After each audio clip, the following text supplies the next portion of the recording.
All right, let's dive right in. We're going to pull back the curtain on the hidden rules of money. You know, the ones that seem to create a completely different financial universe for the wealthy. So, have you ever felt like you're playing the game by the book? You're paying your bills on time, you're trying to stash away some savings, and you're avoiding debt like the plague. You're basically doing everything you were taught. And yet, does it feel like you're just running in place? Like you're on a financial treadmill? Your credit limit barely moves, you get quoted some crazy high interest rate for a loan, and buying a house feels less like a goal and more like a fantasy. Well, listen, if any of that sounds familiar, you're not imagining things. It's not you, it's the game. The truth is, there's a different rulebook that the wealthy play by, and once you understand it, you can start to change your own strategy. So let's start with the biggest one, the great big lie that almost all conventional financial advice is built on. We've all had this hammered into our heads, right? It's the golden rule of being responsible. It sounds so logical, so safe. But what if this single piece of advice is the very thing holding you back? The reality is, debt isn't good or evil. It's a tool. Seriously, think of it like a chainsaw. In the hands of a skilled builder, it can frame a house. But in the hands of a total amateur, well, it can make a huge, dangerous mess. It's the same tool. The wealthy are just taught from a young age how to be master carpenters with it. And this brings us to our first hidden rule. And this one is a bit of a mind bender. It's not about being a good person. It's about being a predictable one. You have to get this. Banks aren't making a moral judgment on you. They couldn't care less. They're in the business of recognizing patterns. They make money when they can predict your behavior.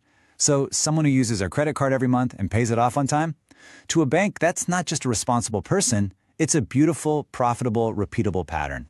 And that's why the just avoid credit strategy backfires. When you don't use it, you're not creating a pattern for them to follow. You're not giving them any data. So from their perspective, you're not a low risk, you're an unknown risk. You're a ghost in the system.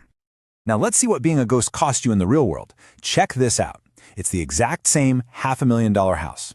Our responsible saver did everything right and saved up $100,000 in cash for a down payment.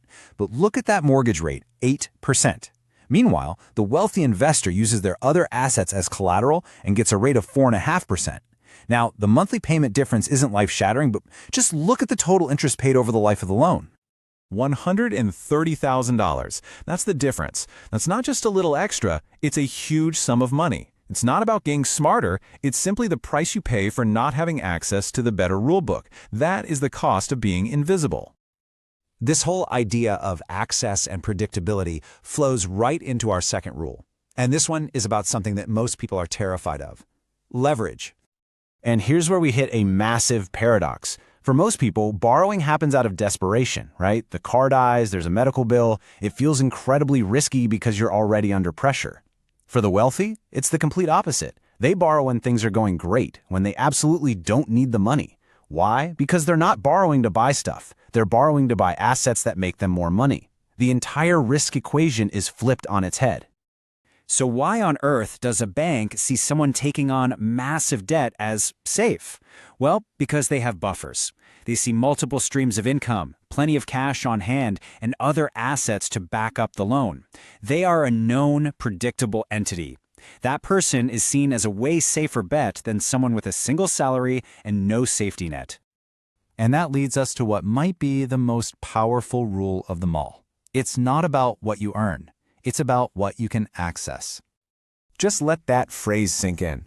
Your income, no matter how high you think it can go, has a ceiling. There are only so many hours in a day.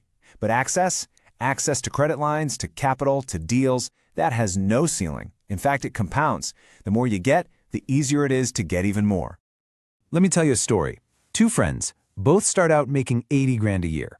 Friend A, the saver, does what we're all told. Saves like crazy, avoids debt, and after 10 years has a very respectable $200,000 in the bank. Awesome. But friend B, the strategist, played by these other rules. They used credit strategically to buy assets that generate income. 10 years later, they command over $1 million in assets. Same income, totally different financial worlds. Okay, so we've seen how the game is really played. The big question is, what can we actually do about it? How do we turn all this into something we can use? Here's your new game plan. Number 1, become predictable. Stop being a ghost. Use a little credit and pay it off on time, every time. Build that pattern. 2, think beyond just a simple credit card. Look into credit that's backed by assets. 3, and this is the big one, Draw a hard line in the sand. Never, ever use strategic debt to buy things that don't make you money. And finally, number 4, be patient. This is the long game. Access is like a snowball rolling downhill. It starts small but builds momentum over time. Now, I know some of you are probably thinking, but wait, I've seen debt absolutely ruin people's lives. And you're right, you have. But the real enemy, the thing that actually does the damage, isn't the debt itself. It's the intense pressure of having zero room for error. See, the wealthy don't avoid risk, they're masters of taking calculated risks. The one thing they avoid like the plague is fragility. Fragility is when you have no cash reserves, no flexibility, no plan B.